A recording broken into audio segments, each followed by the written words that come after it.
And we're back with another episode of The Slack Doctors. I am Dr. Chip. I am Dr. Bob. And we are absent a guest today, although we have a really good guest lined up for this Friday. Dr. Bob doesn't even know about yet. I'm looking forward to it, though. Yeah, it'll be good. Is it a return guest? Can you give me a hint? No, first time guest. Oh, he's zooming in even too. Better. He's zooming in. But so absent any news nuggets. You don't have any news? I don't really have any news nuggets. I just saw some interesting stuff, and we chatted about it, before the show a couple of days ago, and I guess we're going to kind of expand upon that idea. But I'll tell you what, though. I saw and I sent you a link too, and we'll put the link in the video description. And it was an interview, or rather an article, or whatever, a show on YouTube about a new app that has come out called Covered. All right, wait. Hold on. Before you launch into that story, I wanted to talk about something that transpired with us since while you were down here the other day. And dude, we are miscommunicating like an old married couple. What I mean? We had so many missteps and crossed wires and foul ups while you're down here. But the funny thing is, we went out with our friend, and that whole day before we went out with him, I was like in my brain, there's no way we can let him pay any of the check. Don't let him. And I was so ingrained in my mind that somehow I thought I had told you, or somehow infused in your brain the same, right. So when you put down, we were not at all on the same page that day. No, not at all. At several points in the whole time you were down, we were like, "What? What's going on? Wait, what? I thought, no, wait, what? What?" Yeah, we were getting all kinds of stuff wrong, like an old married couple. Like, what the hell? No, you didn't tell me that. What are you talking about?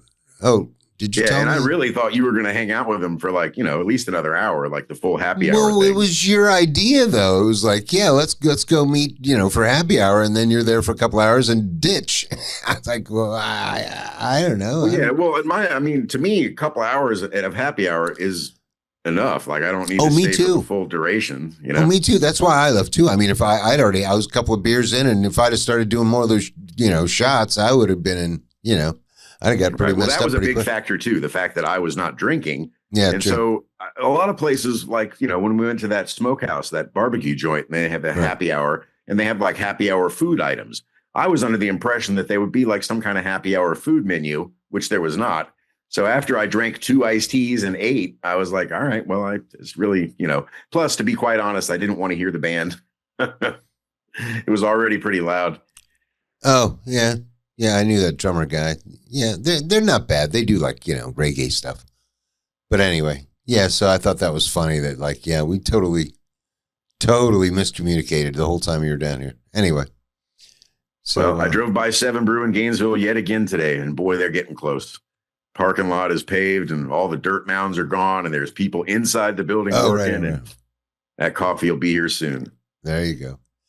So did you want to launch into the gambling app story, or do you want to talk a little Milo and Tucker first?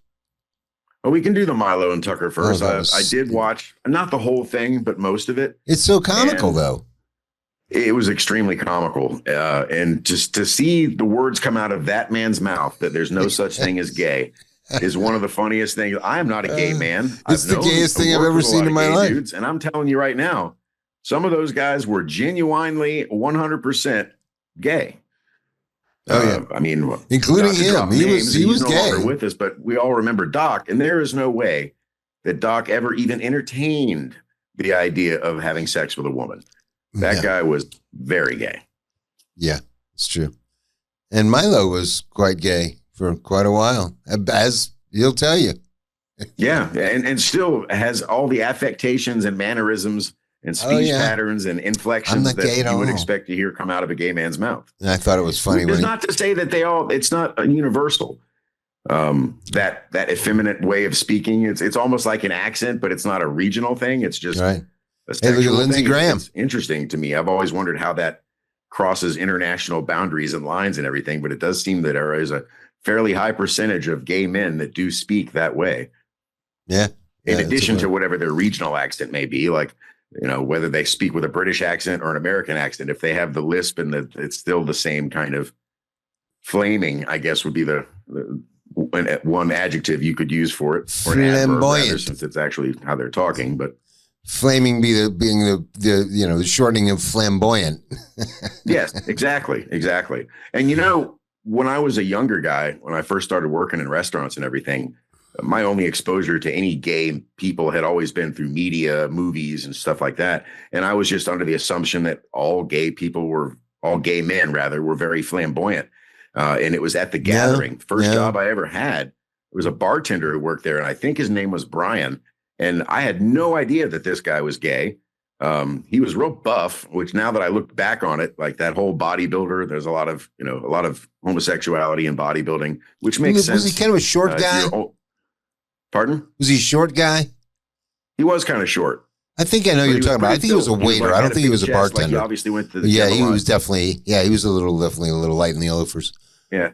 But yeah, Joe and I were bar backing one day, and he like brushed up against Joe's shoulder or something. And Joe kind of was like, it was just a little weird or something. And he was like, what's that all about? And at that moment he was like, oh, well, like, I thought you knew. And both of us were like, no, I had no idea. Again, same place that we worked with Doc, which was polar opposite from Brian. Like there was no guessing. And there was another guy there other than Doc that literally would he would swish across the room. I forget the guy's name. He was almost like that. He reminded me of that guy from Powley's. What's his name? Jazz. I forget that guy's name though. But he came in with about the same time as Doc. Very flamboyant man. Yeah. Yeah, well, I mean, it's like, all my neighbors are gay, but, if you didn't know the guy in the front, if you didn't, and here that, that's the thing about that guy. I don't think he's that much gay. He's just not that picky. Gay guys, girls, whatever. But I don't think any of the guys where you live seem flamboyant to me either. Well, no, when you talk to them for a few minutes, it's pretty apparent. They're pretty flamboyant, both of them. You can tell within the first couple of minutes of talking to them, they're definitely gay. But anyway. And the thing I wanted to talk about that is like, here's the thing. Guys like Tucker, who was just a complete moron forever. Now he's right about a lot of things. All right, guy like this Milo, who, whether you believe he's right or not now, was obviously thinks he was wrong for a long time. And then you got like MTG, which, she was an idiot for however long, and then finally has come around and seen the error of her ways. And I got to respect what she's doing now, which is basically, I saw her on 60 Minutes, actually. They put her on 60 Minutes on Sunday. And she's basically saying, no, I'm not going to run for anything else. She's just done. She's just quitting. She's going to go back, run her construction company, focus on her family. They just go into the private sector. What's that? Go back into the private sector. Yeah, she's just done, which I literally applaud, because you know what? Just because you're finally kind of figuring stuff out now, does not mean you're brilliant. Tucker is not brilliant. Milo's not brilliant. This MTG is not a brilliant woman. She still thinks UAPs are demons. So look, perfect thing for her to do. Just, you know what? This is clearly stuff above my pay grade. I'm going to just duck out. I can respect that. Like you said, it's, you can be wrong a lot. You get a few things right. That doesn't mean that you're on the track to always getting everything right. Exactly. I mean, doesn't make you a genius. That dinosaur bones are a hoax. So that's, Yeah, people like us that have been getting it right the whole time. That's something, that's a little different now. Yeah, well, I haven't been getting it right the whole time, nor do I plan on continuing to do so. I've been getting it pretty right for a pretty long time. But anyway, so all right, so let's dive into your gambling app story. That is pretty. Right. So and this is just the tip of it, because in my opinion, I've never seen, all my life growing up, I've known people that were like to gamble. I had a couple of family members that were into it, but it seems like the degeneracy of it has just sunk into entirely new depths. So there's this app called Covered, and it's, they always like to misspell words in apps to make them sound clever. So it's COVERD. And from what I can gather, it's a credit card that you can get. And then there's an app that comes along with the credit card where you can gamble for your bills. Like, let's say you use this credit card to pay your rent, so you can now go onto the site and then gamble via essentially a computerized slot machine on your phone. and play the slots. Now, the example that I saw was 25 cents a pull. I don't know if that's like standard or if it varies based on how much you're trying to win. But the point is that you can keep spinning this thing at a quarter a time. And if you win, they'll pay off the bill that you're trying to get paid off. Obviously, if you don't win, that bill just keeps growing by 25 cents every time you push the button. Right. This seems to me like a really bad idea. Of course it right? is. So in the state of Florida, now I don't know about other states, but in the state of Florida, if you go to buy a lottery ticket, you cannot buy the lottery ticket with a credit card. You have to use a debit card or you have to use cash. Now, the explanation that I've always heard for this, and what I believe to be true, is that the state doesn't want you, quote, gambling with money you can't afford to lose, right? Because with a credit card, you're borrowing the money from your credit card to buy a gambling ticket. Is there no better definition of gambling with money you can't afford to lose when you're gambling with money you literally already owe? Yeah, right. You've already lost. You've already spent the money. And now you're gambling on trying to not have to pay back the money that you already spent. That's astonishing. So after I saw that, I started doing we're the Slack doctors. We don't want to do too much work and research, and we don't want to give the wrong message to the kids. But I did do a little bit of digging to see like, am I just imagining this? Because another thing is that we both watch a lot of YouTube. So surely you've noticed this, the amount of YouTubers and podcasters and everything that are advertising for DraftKings. Oh yeah. All these online sports betting. When I was young, like you had to know a bookie if you wanted to place a bet, right? Or if you were in Atlantic City or Vegas or something like that, or the dog track or something, right? Yeah, exactly. So here's how much the pendulum on that has shifted. Out of the 50 states in the United States right now, 30 of them allow full-on online sports betting. So it's more than half, and this is the same kind of creeping along that we saw with the legalization of marijuana. As first it was Colorado, then California, and then a couple more, and now it's up to I want to say it's 25. I think it's half of the states in the United States, maybe even more. So that kind of shocked me that there was that many states that were just fully on board with the online sports betting, right? And also talking about the sports betting, it's not like it used to be. It's not like, okay, well, here's the bet and it's, there's a point spread to cover. You either bet for or against, and, and the over under, that sort of thing.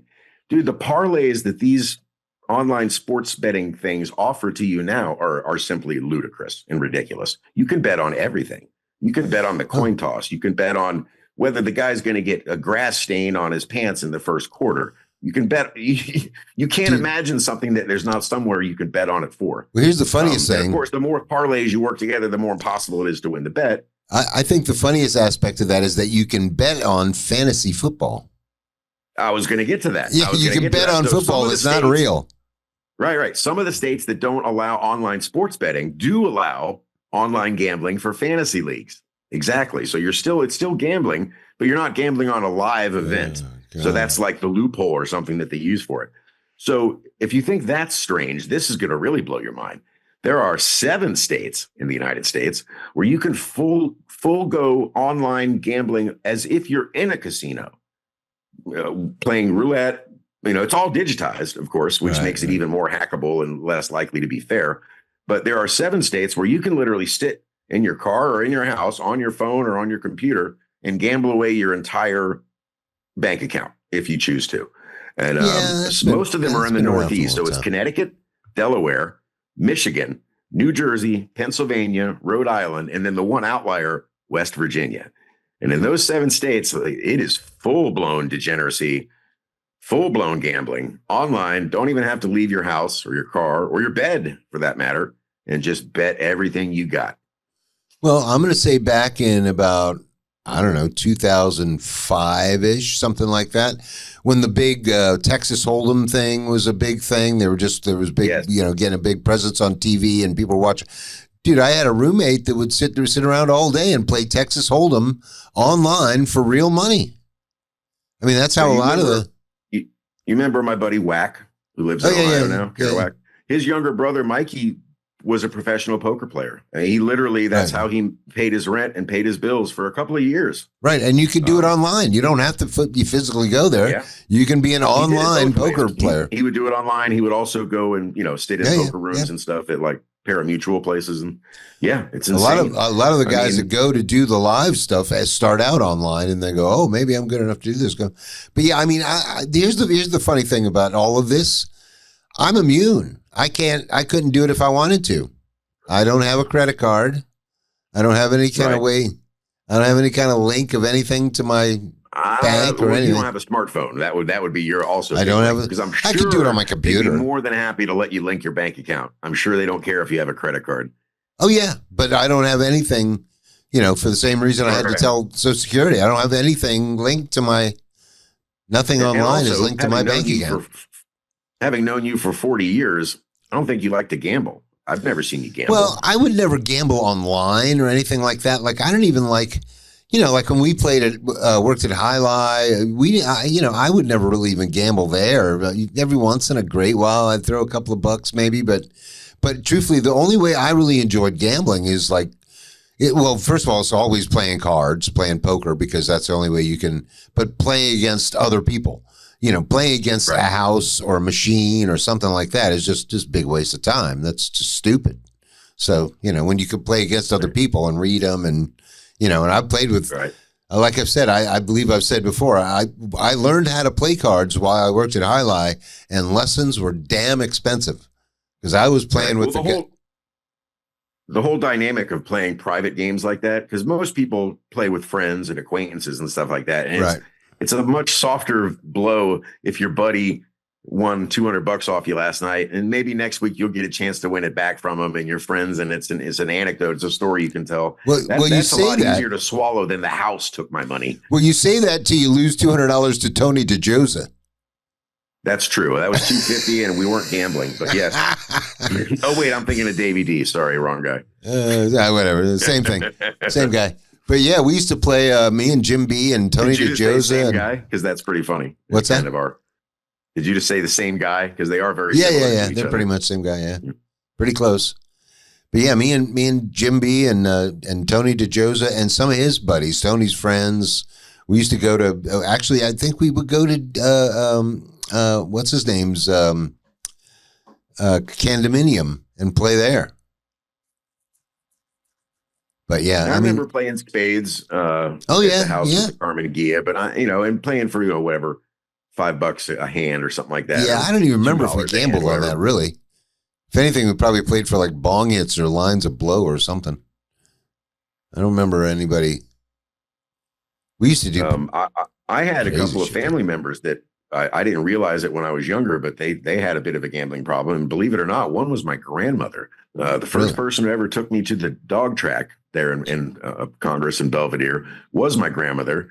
And it was fun I think I was 18 or not. She could finally take me, I guess. I didn't know she liked to go there, but apparently she liked to go there quite a lot.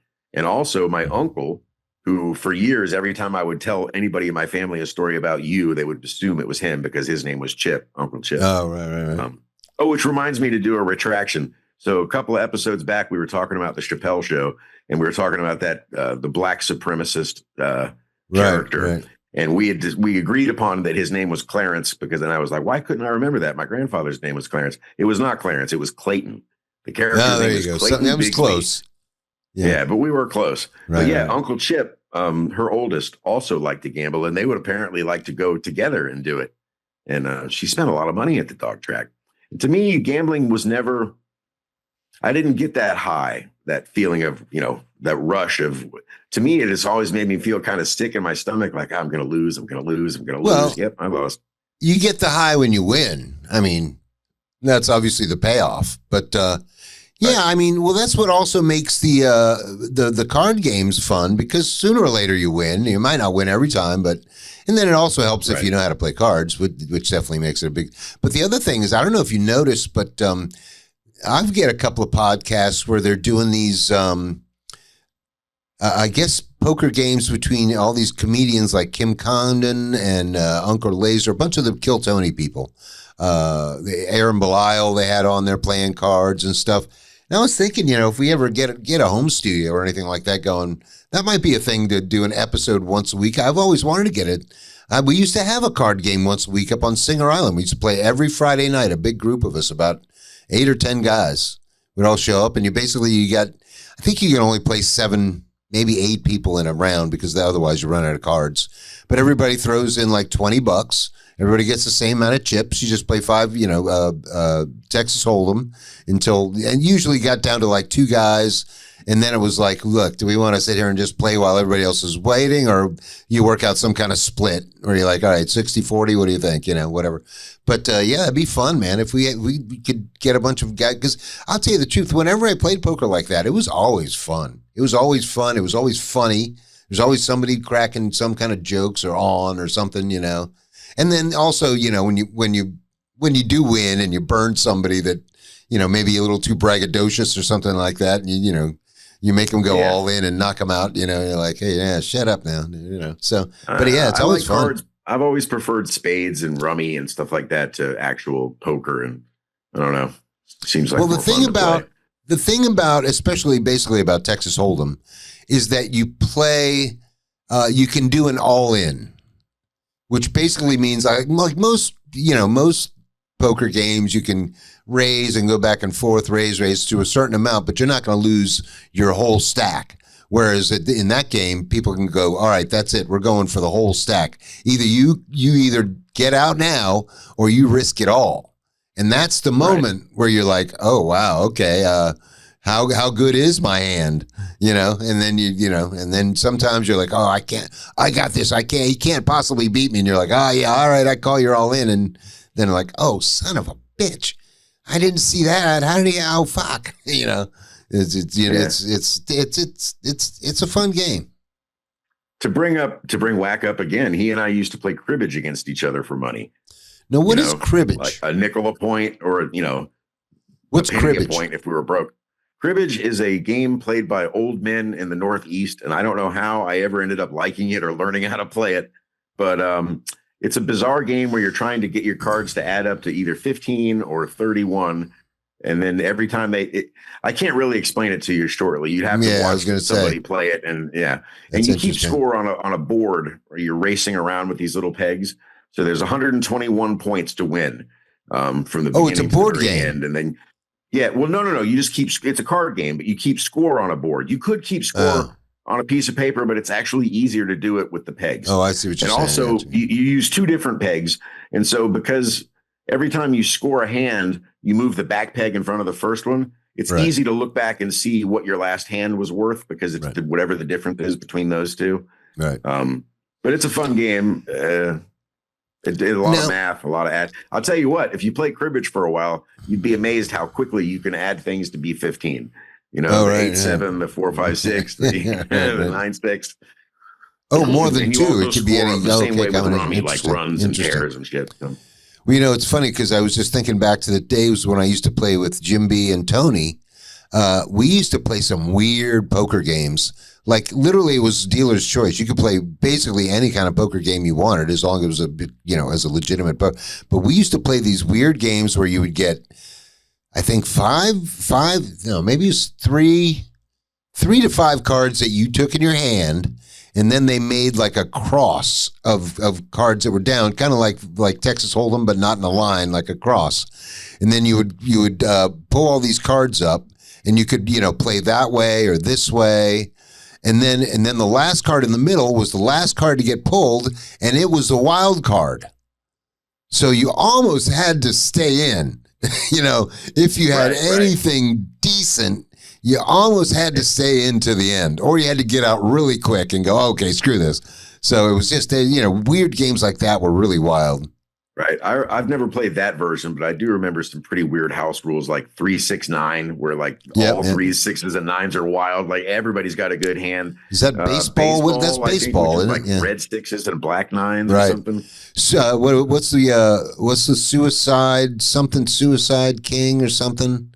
Where like suicide queen. There's one card where the sword goes in the head, and that's the wild card. That's it. Or that and something else, or Well, wild cards. Anytime you throw that in, weird ways to play spades too. Like the ace of spades being the highest. I've had for some reason where the 2 of spades is higher than the ace of spades, and then the 2 of clubs is actually worth a lot. God, I forget. I haven't played spades in so long, man. And I tell you what, depending on who you're playing with, you better make sure you got all of those rules down pat, because otherwise someone might get stabbed. Now, I know they play a lot of spades in jail. Are there special jailhouse rules or something, maybe? There's some of the variants most certainly came about in jail. You know, Wacky and I used to play another card game that I think was popular in jail called Tonk. And Tonk is basically rummy, but with only 5 cards. And then once you get at any point during the game, when it's your turn, you can knock, and then you add up your cards. And if you have less than your opponent, you win. But if he has less than you, he wins 2. So it's a risky maneuver. And then if you get 3 of a kind or a 3 in a row or run, you can take those out of your hand and play them down, which now allows you to knock with only 2 cards, which is a much, more likely that you've got less. Apparently, that's a real popular game in jail, and I've never been there, but right. So you don't really. Guy I ever knew that knew how to play it. Do you gamble at all? No. Did you even gamble at all, like at Jai-Alai, when you ever play Quinella or anything? A couple of times, but it was only because, and whether or not this was true or not, but it was because either you or somebody else that worked there had some quote insider knowledge about. Like, correct me if I'm wrong, but all the guys that played, weren't they like in a league? And if they lost so many games, eventually they'd get booted. They'd lose their spot. I didn't get signed to play, so I don't really know. That could be a thing. Somehow I heard that. And so, like, I don't know. The method that I would use is that if somebody had lost, like, a lot recently, I thought, his buddies might let him win to keep him in, and then so I would put him in like a I never, trust me. The only information I could glean from that place at all was from Perfecta Bill, and basically how he did it. And what he did is he just sat there and, watched the TV with the odds until about 30 seconds before the thing. And then if there are any Perfectas that were going to pay like over $5 or so grand, he would just bet those. So anytime there was a big Perfecta payoff, he won it. Like I remember once there was like a $10,000. Perfecta is getting the first 2 in order? Correct. Okay. And of course, then you can buy a box, which means you buy them both ways, whatever. But actually, Perfecta Bill. 4-number try box is the bet that I would do when I did one there. 4 over try box. Oh, okay, so, right. So you got 4 numbers, and if any 3 of them came in, you won, right? Yeah, gotcha. Yep. And it was always the same ones: 2, 3, 6, 8. That was, if I bet at Jai-Alai, it was a 2, 3, 6, 8 4-way trifecta box. No shit. That was it. That sounds very familiar. Anyway, but Perfecta Bill, I believe, was one of the ones that was in on the Pick 6 thing. Were you there when they did the Pick 6? I don't think so. Okay, so for a couple of years, Pick 6, hell, there's only 8. What do you mean? No. You had to pick the winner of 6 games in a row. Oh my, that's a hell of a parlay. Right. So it went on for 2, maybe 3 years, but nobody ever got it. So basically what happened is this guy, Perfecta Bill, and about, I want to say, there were about 8 to a dozen of them all teamed up. And after the amount of that you could win got up to like, I think it was like $700,000 or $800,000, these guys pooled all their money and bought every combination, which apparently cost like $500 and something thousand. So they were going to make money. They were going to split, whatever, 200-300 grand. The only thing that made it a gamble was if some old lady went in there and picked the right numbers, they'd have had to split it with her. Yeah. Then they would have lost money. Yeah. Unlikely. Isn't that what arbitrage betting is, where you win no matter what if you spend enough money? Again, I'm not a gambler, so I don't really know. Well, it doesn't always work that way. It has to work itself out. I mean, you have to spend, I think it was 550 grand to win them all. So if it only pays 300, you're losing money, so they had to wait till it was a certain amount. No, I don't mean you could make that kind of bet whenever you want, but when the opportunity arises, I think that's what that's called. But again, probably wrong. I don't know. What was the term again? Arbitrage. If only we had a laptop. And that's a gambling term? That sounds like a golf term to me. I thought that Like a what? Oh no, that's dormy I'm thinking of, or something like that. I don't know. That term sounds familiar, but I never would associate it with card playing or gambling or whatever. And so, yeah, back to the online sport betting apps. There's also online horse racing. There's online dog racing. Oh yeah, there's where everything. It's still around. There's everything. I would imagine online highlight too, wherever that's to be found. Oh, probably. Oh, I've been getting clips of Jai-Alai on my feed for some reason lately, and I actually sit there and watch it. Some of it. As a matter of fact, there were a bunch of clips that I swear look like they're from Dania, because I played in that court once. As a matter of fact, I played in that court once in a tournament that if I could have won or placed in the tournament, which I was on a team, so it wasn't really up to me completely. But if I guess I could have gone to the Olympics. They were going to do the Olympics as an exhibition sport or something like that.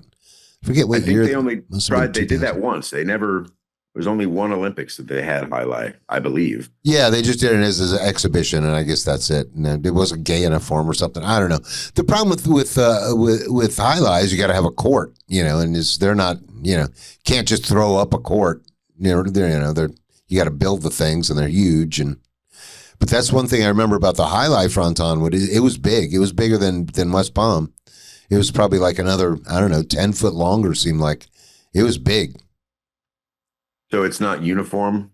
No, none of them. So it's like baseball, where it's some places it's easier to get a home run than others. Yeah, and if we didn't play at West Palm, and when we were doing amateur stuff, if we couldn't get on West Palm for some reason, sometime we'd drive all the way down to Miami, and that court was teeny. That court was literally like not even 2/3 of the West Palm court. It was small. It was way different. Considering how much you're relying on caroms and I could see how a different size would make it more difficult to get used to. Well, not only was it shorter, but it was also like shorter height wise. So you couldn't really, it wasn't. Every court that's longer is a lot higher too. So you can throw it way up higher on the wall to get it to go all the way to the back. Where this one was shorter, and it was, you can only throw it so much high on the wall before it's out of bounds, and you hit, this pad or whatever. But that was an entertaining place to work, and it's an entertaining sport to watch. Yeah, dude, that was. I would venture to say most people have no idea it exists. I think I explained on the pod before, but at one point I had that place, so I would show up at noon or so, play Jai-Alai all day till it was almost time to go to work. Go up there, take a shower, get my buddy Jerry, make me anything I wanted, and then wait tables. And then you remember after it was a lot at once, and then after about an hour or so, you're pretty much done. You still had to go around and check, unless you had people who like drinking heavily, which means you're going to make a lot of money anyway. Do you remember there was a guy who worked in the kitchen there? Can't remember his name. Not even sure if I knew his name then. A Haitian fellow who had the most horrific neck scar of any human being I've ever seen. Yeah, I can't remember his name either. If somebody didn't literally try to cut his head off with a machete, I don't know how you get a scar like that. No surgery would result in something like that unless it was a repair of an accident. But it literally almost went all the way around his head. Yeah, I remember him. Yeah, and then there was that other black dude. God, what was his name? He was the cool dude that used to get us nickel bags every once in a while. Oh, yeah, I can't remember his name, but I can picture him. Yeah, he was cool as shit, man. That guy was way cool. And then there was what was that bus guy's name? Remember that black bus guy? No. He was like a 40-year-old bus boy. I remember Captain Butter. That guy right. stuck out. No, there was this bus guy there that was he was like 40 years old. He was probably close to retarded. He was just completely useless. He was just like the biggest idiot. You could tell him hey, can you just bring some water to a table or something? And he would somehow screw it up. And it was just really, dude? Come on, man. I can't remember his name. One of the funniest mess ups I remember. I don't know why I just thought of this, but a waitress once came to ask me, and this was at Flanagan's. She comes up to me and she goes, "This guy just ordered a Gibson. I don't know what that is." And I said, oh, a Gibson is just vodka with onion. And I said, and a gimlet, and because, I try to like go extra explain on her. And I'm like, Right. and a gimlet is a vodka with lime, the O in Gibson for onion, the L in gimlet for lime. That way you can always remember them. So I didn't think anything of it. She took this guy a vodka with a little side plate with a slice of red onion on it. I didn't think I needed to explain to her that they're, a cocktail onion, like at the bar, those little white ones. Yeah, I could actually, I would have assumed she didn't know what I meant by an onion. I would have caught that one. I'd be like, yeah, not a regular onion, like these little things at the bar, not a. But I don't know how she managed to do this, because surely she had to ask the bartender for a Gibson. She was a waitress. It's not like she made the drink herself. So true. If unless she was just so silly that she just asked the bartender for a vodka and then separately went and asked the kitchen for a slice of onion. I don't know. Why not? I thought it was pretty comical at the time. It is comical, but I mean, it's not. It has a vein of common sense running through it. I mean, oh yeah. If you don't know any better, she brought an onion. Yeah, yeah. At least she didn't, wedge it into the. It would have been funnier if she put it in the glass like a flag, on the edge of the glass. Right, like a lemon on an iced tea or something. Yeah. Oh God. And who would drink that stuff anyway? That's just there's a handful of drinks that I can remember over my years in the service biz that, I mean, I may have only seen them once or twice, but like, have you ever heard of Old Man's Milk? No. As a drink? It's literally milk and scotch. Ew. And it is the most gross looking thing. And apparently it exists for like, I guess, like serious drinkers whose stomach lining is so jacked at this point that without the milk to help coat it on its way down, they just can't drink anymore. I don't know. I can only remember ever having seen one person order this, and he looked rough. Like he'd been drinking since before he was 10. Right. So what's in a White Russian again? White Russian is Kahlua and something, right? Kahlua and cream and vodka. Yeah. Just almost. And then if you take the vodka out, it's a sombrero. Interesting. Yeah, I'm now thinking about old highlight days. I saw a guy probably wipe out the hardest I've ever seen in a restaurant. Well, he didn't even wipe out really all that hard, but it was the loudest, most attention-grabbing wipeout ever. Because you remember we had those tiers, so he was a busboy at the time too. And he was bringing a tray up from the bottom tier. So you're not going to bring a tray from the bottom tier unless you've got everything you can possibly fit on it. All right. You're not going to waste a trip and then go, shit, I got to come back down with another tray. So this guy is running up the steps with this tray. And I mean, it's one of those big trays and the sides of it are like drooping. It's got so much shit on it, from the weight. And he's running up the stairs and just catches a toe on one of the stairs. Blam! The whole thing goes down. And Jai-Alai, everybody in that whole place heard it and looked and was like, what the hell?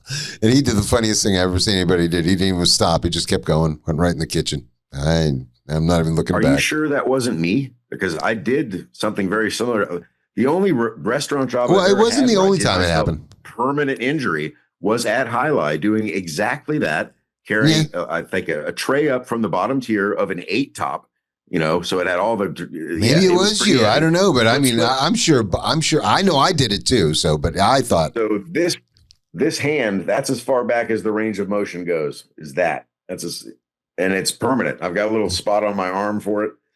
No It was from that day. When the tray fell, the weight of the tray bent my hand back almost all the way to like my fingers were touching my forearm, and then it swelled up. And ever since that day, I've never been able to bend my hand back again. Well, I wonder if you broke it or something. What was the Karen, and then Karen, and what was the other hostess name? The blonde one. Nancy? Ooh, that sounds close. Captain Butter, and his name was Peter, right, or something? Peter? Yes. Captain I can't Butter. remember his last name. His last name was Butter. So, and then I remember there was a guy Bick that worked there that was cool. He didn't work in the restaurant part, but and then Johnny Post, And I don't remember the guy's name or like certainly didn't know him, but the guy who ran security for that place was a pretty big, intimidating dude. yeah. Big silver-haired guy. Yeah. Yeah. I remember getting fingerprinted by him like everybody else had to, but yeah. You know, That's as a the matter of first time fact, I've I ever- think first that and only time I've ever had my fingerprints taken. I'm pretty sure that guy gave me a ticket on because he was a state trooper, I think. I'm pretty sure he gave me a ticket on a motorcycle once. Afterwards, like after I'd worked there. He was a big guy. Well, I'm not sure we're talking about the same guy. You talking about a white guy or a black guy? Black guy, big black guy. Oh, now I know you're talking about. Right. It The reminded big. me of like a really mean principal. Yeah. I know who you're talking about now. I was talking about the white guy, the big, tall, white-haired white guy. Oh yeah, I think I can envision. He almost looked like the guy from The Office a little bit. Yeah, but stronger, but bigger. You yeah, know what I mean? Like, yeah. Well, like if you took the guy in The Office and mated him with the guy from the Green Mile, like somewhere in between there. Right. If you took the guy from The Office and put him in a Marvel movie, and they gave him a trainer for 6 months, and I don't know what kind of trainers and what meds or whatever they got for those Marvel movies, but man, they'll take Paul Rudd, they'll take a comedian, anybody, and the next thing you know, the guy is insane. It's CGI. It's not, they just CGI all that shit. It's helped with CGI, but they do pretty much torture them and make them, lift weights and eat right. Yeah. Well, I mean, I think it depends on what kind of actor you are, but I mean, that's kind of a standard thing. If you're that kind of actor, you got to you can't just let yourself go. You got to kind of keep. But the standard got more and more ridiculous. Like if you look, all right, Hugh Jackman played Wolverine for 20 something years. And if you look at him in the first couple of movies, he's strong looking, but he looks like a regular guy. But by the end, he is just a freak of nature. But he doesn't look like that in real life. I'm telling you, there's CGI in most of that shit on there. Not that Jackson isn't in great shape because he's a dancer. That's why he's in great shape. But he's not, and he doesn't look like that in the movies. He looks close to him, maybe halfway in shape. They do tweak it, but I'm saying they required more and more of them as time went on. They had to make them bigger and bigger. Well, look at.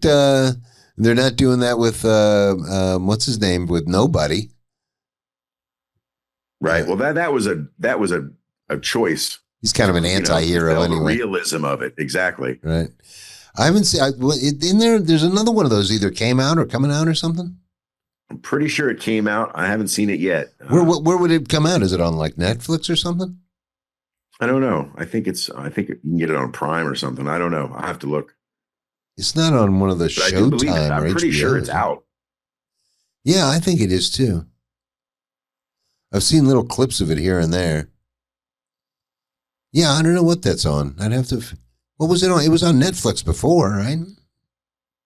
Well, it was in theaters. Oh, it was on AMC too. Well, no.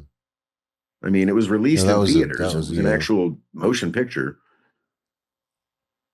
I don't know who had the streaming rights to it.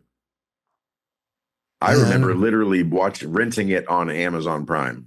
So yeah, I think I saw it on like HBO when we used to have HBO or something.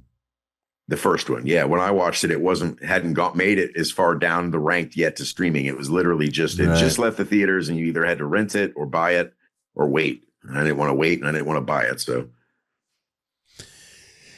yeah, movies. I haven't seen a good movie, and there are actually a couple of movies out that look like they're not that bad. And I'm kind of surprised that the Carpenter movie kind of hasn't made more of a splash, or is it not out yet? I don't, I haven't seen a single trailer for it or any kind of. I thought that was kind of odd. And speaking of, isn't the alien meteor or whatever supposed to be getting real close to us right now? They haven't really talked about that much lately. Yeah, it must have stopped doing anything interesting. Either that or it's doing something so interesting they don't want to talk about it. But even if that was the case, I forget if they said, but I'm pretty sure they said that it was going to be closest to Earth. I want to say either like today or tomorrow or like the 12th maybe or something. I forget what exactly day they said, but right around now is when it's supposedly winging by us So I don't know. We'll see if anybody does a Heaven's Gate thing and wears their Nikes as they off themselves. So to touch back onto our supposed theme of the show, and we keep hopping back in and out of it, but the whole gambling thing, as I was doing this research about, what states allow what and what states don't, first obvious thought I had about, well, state lotteries, you know what I mean? Like surely every state at this point has a lottery, and it is up to 45 out of the 50, but the 5 abstainers, I'm going to rattle them off to you. And then I want you to guess what you think the reason is why they don't have a state lottery. And it was 4 of them are super easy, and I think you're going to get them. The 5th one, maybe not. Now, the states that do not have is gambling illegal in these states, or did they just don't have the lottery? They just don't have a lottery. Okay. I'm not going to say whether gambling is illegal or not. I'm just going to name the states. All right. So the first is Alabama, Alaska, Hawaii, Nevada, and Utah. So what would be your guess as to why Alabama does not have a state lottery? Well, I can't guess why anybody wouldn't have a state lottery. I don't get it. Really? One of them should be fairly obvious. It was to me anyway. And that was Nevada. Oh, because they want you to go to the casinos. Exactly. Because it's competition for the casinos, and the casinos lobbied against it. And so therefore Nevada does not have it. Utah, you should be able to guess that one. Utah is home to Mormons. Mormons, exactly. Right. So it's a religious objection to gambling. So that's why there's no state lottery in Utah. Alabama shares the same reason as Utah, not Mormons, but religious objections. Just a strong Baptist, Southern Baptist anti-gathering or anti-gambling thing. I was going to say Alabama. What's the lottery got to do with fucking your cousin? Well, I don't get it. No. Yeah. Alaska is because of the population. There's just not enough people to buy lottery tickets. Well, it just wouldn't be a very big prize. Right. And not to mention the fact that everybody residents of Alaska get paid just to live there. So, they do. The state already has more money than it needs. Oh, really? I didn't know that. So you're a native, native? It's from the oil. It's from the pipeline. They get paid, and a part of it of the profits from the pipeline go to the residents. When you say native Alaskan, you mean like you're just born there, or you have to be like an Indian, Indian or native? No, you just have to be a resident. Oh, interesting. Yeah, you don't have to be indigenous. You just have to be a resident. Obviously, if you're born there, but I don't know what the criteria is if you move there. Maybe you have to live there for a full year before you got to be fucking crazy to live up there because it's goddamn cold. That's one thing for sure. And then the last on the list is Hawaii. And Hawaii's reason is because it was I thought you already said Hawaii. Against by their tourism industry because they want to promote a family-friendly tourism site or whatever. And so no gambling. I thought Hawaii was because they just didn't have enough people. Well, that too, and more likely than not, if they did have a lottery, it would be won by somebody visiting because they don't have enough people. So it's probably partially also the same reason as Alaska. But of all of them, the one that I found the most amusing and notorious was Nevada. It was like, nah, we already got gambling. You're not cutting in on our gig. Yeah, I mean, we've got plenty of gambling in this state, and I mean, it's like anything else. If you got a problem with it, somebody's got to recognize it and help you with it. But I mean, you could have a problem with McDonald's. You could have a problem smoking cigarettes. You could have a problem drinking beer. What are you going to do? Yeah, gambling is the only thing where, like, every time I hear an ad for it on the radio or Spotify or anything like that, or even on YouTube, the ad is almost always immediately followed by that automated message that says, if you or a loved one has a problem with gambling, please call blah, blah, and they literally give you a hotline or something that you can reach out to. I don't remember seeing any ads like would do that for any other things that could be considered a vice. Like I've never seen a Budweiser commercial where it immediately says if you or a loved one has a problem. Well, with actually, I gotta push back on the alcohol commercial. They go, don't drink and drive. At least they do that. That's true. They do tell you to be responsible, but they don't do it as. I guess it's not as extreme as the gambling example where they literally give you the number, the hotline number, and if you have a problem. Because the parallel to that would be just a quick message at the end of the gambling ad saying, don't bet more than you can afford to lose, or be responsible with your gambling. So I wonder what happened to Cuba after they kicked out all of the people doing the, because I mean, I guess Castro shut down the casinos, right? They didn't run casinos after Castro, right? No, they got rid of that. And you're right. That was a hot spot for gambling. Yeah. That was basically Vegas before Vegas. In a weird way, the same kind of thing that happened in Beirut happened in Cuba, where it was a spot where a lot of Westerners went to live lavishly and vacation. And I mean, Beirut at one point was like the Paris of the Middle East, man. Oh, no shit. And Cuba, kind of the same thing. It was where people went to spend a lot of their money, gamble and prostitution and all kinds of sordid activities. I think most of the Chinese equivalent to that would be Macau. I think there's a lot of gambling there. Right. So basically, I guess if you live in Cuba and you're a gambler, you're the first one going like, yeah, why not transit on a boat? I'm a gambler. Let's give it a shot. See how we do over there. Because it's going to start sucking here pretty soon, especially if you're a gambler and there's no gambling. Although I'm sure a lot of it probably just went underground, like, backroom poker games and stuff like that. That's the way it started here. Like, when you think about state lotteries, long before there were state lotteries, there were guys running numbers. Same thing, just smaller scale. True. But I mean, there's always been like horse racing and stuff like that. There's always been some form of gambling. There's never been any point like it was prohibited, like prohibition or anything. It was like, you're not allowed to gamble. I'm pretty sure that people gambled at tournaments in medieval England on which knight was going to win the joust. I wouldn't be surprised. Right. I'm talking about this country specifically. Who won the game of, the ball game they used to play. Yeah, what was that? Well, I'm apparently what was that? Yeah, Mayan. Is that what you're talking about? The Mayan ball game they used to play?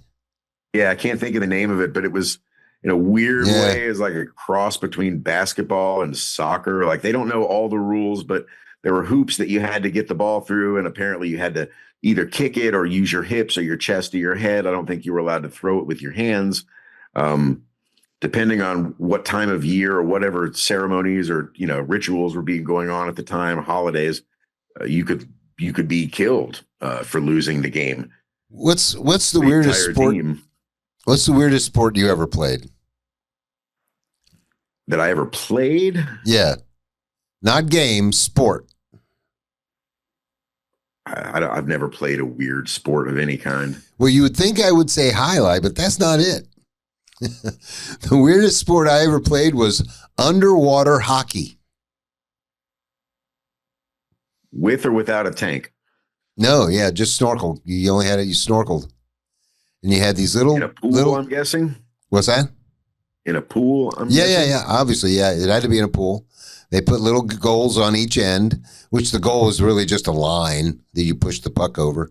And you had these little sticks that were about this long and had a little thing where like a Y, and the puck would lay on the bottom of the pool, and you go down there and push it around, and for as long as you can hold your breath, and then you got to pass it to the next guy, and hopefully he's got more breath than you because you got to go up, It was interesting. That's back in those days, I could hold my breath. Ooh, buddy. I couldn't come close to that now. But I mean, we used to do... I definitely never played any organized named sport that was weird. Well, the only reason you thinking about pools, like playing in a pool, I did have for a couple of years as a teenager, me and my buddies would play a game we invented called gutter ball, where one guy stands down at the shallow end with a little almost like a kickball, but a little bit smaller, like a miniature soccer ball. Basically a ball just big enough that if you whip it, it'll wedge itself in the gutter of the pool. And then the defender would stand on the diving board. You can only do this with a short, very short diving board, not like a platform or anything. Right. And then your job is to anticipate which side of the board the other guy is going to throw it on and try to block it by jumping into the pool. Not a very good game. And certainly the kind of game where you can get injured pretty quickly by catching yourself on the diving board from just hopping off to one side or the other. Well, the way I got involved with the underwater hockey thing was, and the only way that you could possibly do this and get enough people together to do it, because there was 4 or 5 guys on a side whenever we played. But the only way I got involved with that is it was the guy The guy that ran it was the guy that was certifying me and my mom to be to scuba dive. And apparently, when they had all downtime at the pool, when they're not doing the pool part of scuba stuff, they would play this game. And it's funny, when I was getting certified, you get the instructors and stuff there. One of the things you do is you go in a pool and you got to take everything, you go in with everything on, you got to take it all off, you got to put it all back on. And a lot of people, I guess, freak the fuck out about stuff like that. And I'm like, I guess I'm just really comfortable in the water or whatever. Because even one of my instructors was like, you're the most comfortable person I've ever seen in the water. You're not scared of anything in the water. I'm like, no. One thing I'm pretty sure is I'm never going to drown, unless I get, stuck underwater or something, and I can't, free myself or something. But other than that, no. You can throw me off a boat. I'll just float until I wash up somewhere, or shark eats me or something. Right. Although I got to say, I did get a little scared. I'm going to say this is about maybe 2-3 years ago. I went and I rode my bike to the beach. And this is back when I was like, I still ride my bike to the beach, maybe go for a swim. And I rode my bike to the beach, and dude, there was about, I'm going to say 6-8 foot waves. It was big. And I was like, oh yeah, let me swim out there and do some body surfing. Dude, I got out there and I started getting a little winded, and them big waves kept pounding me. I finally made it out past them where I could just kind of get, chill out and catch my breath. But for a while there, I was like, ooh, this is getting rough. It was kind of scary. I was like, shit, if I'd had to turn around and go back, it would have been even worse, because it was rough. It was like a lot of white water, and you'd have been getting pounded by every wave coming by. But I finally it seems counterintuitive that actually to get to calmer waters, you need to keep going. And I think a lot of yeah. Well, I mean, if you know anything about waves, that realization, right? And you know anything about waves, you realize once you get out past the breakers, it's quite calm. Which is funny, because on the days that there are the best waves, the ocean is often just calm as a lake, and then just the big swells come in. Those are the best days for surfing or whatever you want to do in the waves. But those are so, it's funny. I'm amazed that anybody learns how to surf in Florida, because the waves here are just so infrequent and unpredictable, and a lot of the times they're like, even if there are waves, they're not really rideable. They're just kind of trashy and blown out. And I mean, you got to really. They don't hold any like surfing events in Florida, do they? Oh yeah. Oh yeah. Oh really? They do. Yeah. Well, I mean, up in like Melbourne and Sebastian, they do, but they have consistently better waves up there for some reason. I don't know why. I guess I don't know, but up there it's always better. I used to actually even go up there with my jet ski every once in a while. That's where I blew out my good knee is up in Sebastian on my jet ski. But yeah, for some reason, there are always just bigger, better waves up there. Like if it's a 6-foot swell here, it's a 10-foot swell there. I don't know why. Something about the continental shelf or something, I guess. I don't know. But yeah, I never. When did they start doing that? I think Laird Hamilton might be the guy who pioneered it or whatever, but where they're, pulling you out there, way out there by using a jet ski to get you out to where the monster. Laird was the one that did that. Yeah. Yeah, because there's some of those terrifying shit. I mean, when they get too big, you can't really paddle into them. It just gets too crazy. You have to kind of catch it before it gets to that point. But yeah, he was the one that started doing that. And now they catch them with those, not just a surfboard, but the foil things. The things that kind of ride you. Stand on a board, but you're actually riding a foil that's underneath the. The only thing that's scary about that, and I actually saw a video of a guy doing it. He was whipping around in these waves, having a good old time, but then he got too close to shore, and I think the bottom of the foil hit the dirt, hit the sand, and he went, ass over kettle. And the problem also with those is if you do go ass over kettle on that thing, like if that foil is traveling real quick and hits you, it's probably going to break your arm or your leg or something like that. I mean, that thing's unforgiving. It's made out of fucking titanium or some shit like that. It's not forgiving at all. If that thing hits you hard, it's going to hurt like a mother. Skip used to have one of those things back when they They were called air chairs when they first started doing it, and you basically sat on it, and then the foil was underneath you. Which I rode it a couple of times, and it was the same reason I suck at surfing. What? Like an airplane wing underwater, essentially. Yeah, basically, yeah.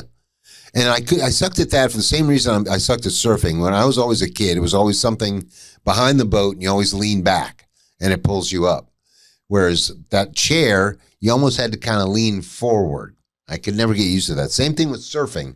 Like surfing, you almost have to kind of lean forward like you're going down a mountain or something like that. And my instinct is always kind of to lean back. Even like I would ride surfboards behind a boat. I could do that all the time, but you're always kind of leaning back and your feet are kind of pushing the board out. And so I never could get surfing down, really.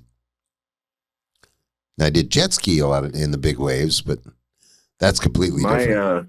My aunt used to be married to a guy that was really into skiing and like owned a ski shop and everything else. And I remember seeing him, and this is back probably in the 80s, barefoot skiing. And I was one of the most impressive things I'd ever seen, somebody just skiing on their feet.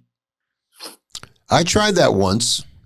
On like a bar that extends off to the side of the boat. It's not like he was behind the boat. I wish. He was like on a bar. I wish we could have done it that way, but no. I mean, this is back in the day where Skip had a ski boat, so we did a lot of skiing. I could ski on 2 skis, 1 ski. I mean, I wasn't like great at the slalom thing or anything, but then it was a lot of his friends would go, and some of them would do that barefoot thing, and he tried to do it a couple of times. And basically the way we had to try and do it is you took like a knee board and you would sit on the knee board and get going behind the boat with your feet down on the water. And then when you finally think you were, going fast enough or getting enough traction, you would just stand up and the board would just fall away. And there you are, you're barefooting. Well, I'll tell you what, man, the one time I tried it, and this was the only first and last time I tried it, first of all, barefooting sucks if you ever really do it. It's not fun at all. There's nothing fun about it. So they get me up to speed. I got my feet in the water. They're going. I feel like I can stand up and hydroplane on my feet. I kind of go to stand up, and that fucking board kicked up sideways and hit me in the balls so hard. I mean, even if I could have stood up, couldn't stand up. I mean, I just went down, and I was like, that's it. Let me in the boat. I'm done. I was done for the day. I was done for everything for the day. Because not only did I get hit in the balls, but it was, probably going 40, 50 mile an hour. You just, I just got kicked in the balls, and now I'm going to go for a tumble on the cement hard freaking top of the water till I come to a rest. Yeah, it was not good. I was like, how do you float in a fetal position? Probably not the easiest thing to do. Well, you got the vest on. But yeah, that was my first and last attempt at barefooting, and I said, no, you guys can do that. I'm going to pass on that stuff. And, I wonder if, because my big thing was knee boarding, because I would get on the knee board and jump the wake and come down on my knees. And I'm wondering if that's how I fucked up my knees eventually. Yeah, probably. I don't know, though. I don't know. Combination of knee boarding, jet skiing, and volleyball. It's the trifecta of no knees. Well, to tell you the truth, when I blew out my knee, I didn't really play much volleyball back then. No, the volleyball was more of a re-injury of the knee, wasn't it? Yeah. And it's funny. I just saw a video of some guy, I think it was a college game, and he was running down the field, went to make a cut. Nobody touched him. Just went to make a cut, fell down. I was like, that's it. That's exactly what happened to me. That is exactly what happened to me. I could see it exactly. I was like, that's it. He just tore his ACL. I can tell you right now what happened. And it was, it was Pasco. It's all Pasco's fault, my knee. It was me and him, and I believe his brother, just basically playing like 3 guys football on the beach, and he was covering me. And I went out, did like an out and stop real quick, and the ball, caught the ball, turned around, and he was going to come, I had to try and juke him out to get around him, to run around him, and made like a move one way and fell down in the heat. I was like, oh, motherfuck. Yeah. I think another problem is my knees are double jointed. Like my knees go back too far. Well, one of them doesn't. Hyperextension? What's that? Hyperextension? But I mean, like, even like normally, it just is kind of like, I've been told I have like dancer's legs, like they go almost like a weird storky. Well, the one does, but the other one doesn't anymore. But Now, yeah, were I you don't told this by a doctor or by somebody who was trying to buy you a drink? know. No, no, neither actually. I think I kind of came up with it on my own. But yeah, my knee. I mean, like if I stand, I'm one of the. There's people that stand like that where their knees kind of like go back. They're kind of like double jointed, and other people, it's just a thing. And I had some kind of hip thing when I was a baby. Ever show you that picture of me as a baby, and I've got these weird braces on that have got my hip, my feet pointed out. Yeah, was that after you were thrown from the Volkswagen, or? Well, I don't think the Volkswagen had anything to do with that. I think it was just pigeon-toed or something. So they gave me these things that. Yeah, it was not quite the Forrest Gump setup, but it was close. Yeah, right. Well, I think it was before I could walk. I don't think I was even walking yet. I don't know. I actually had and I don't know, I can't remember this kid's name. He was some cousin that I saw at some like family reunion or something in Georgia when I was myself probably 12, and he had I don't know what disease he had, rickets or whatever it was that he had, but he literally had this almost the identical leg braces that you see in the Forrest Gump movie, and they were the full blown the squeak-in metal. He was like literally hard to swinging his legs left from side to side to get around. It was rough. I felt bad for him. Yeah, probably had crazy leg muscles though after getting those things off from the weight of and the resistance of trying to move them. Probably. Yeah, I had a knee pad that they told me to wear all the time. So I went 8 years without an ACL, and I was supposed to wear this knee pad all the time, and I didn't. Even with the knee pad, my knee would go out though. So it was like, I mean, not knee pad, the knee brace. I see football players wearing them all the time now, almost as like preventative from tearing their ACLs. But pretty soon they'll be playing in full-on exoskeletons. It'll be safer. Yeah, it'd be more entertaining too. I say give them the suits like they used in Alien. We just got to figure out a way to make them run faster. Yeah, good point. Or Avatar, that'd be another good example. A mech suit, a full mech suit. Well, we're over time, so yeah. Oh shit, yeah, we are. So we'll wrap this one up there with exoskeletons playing football. It should be a good way to. And just to tie it all together, somebody will gamble on that. Absolutely. We'll gamble on when it'll happen. They'll gamble on how they'll figure out the coin toss. Well, like, comment, share, subscribe. And you want to give them the number today, Dr. Chip? Sure, 904-549-9024. We forget. We should keep giving them. We got to put it in the middle of the episode a couple of times, too. Drill it into their heads like the Love Doctors used to do, remember? Yeah, it would be easier if we had commercials, but. All right, guys. We'll see you next time. Thanks, guys.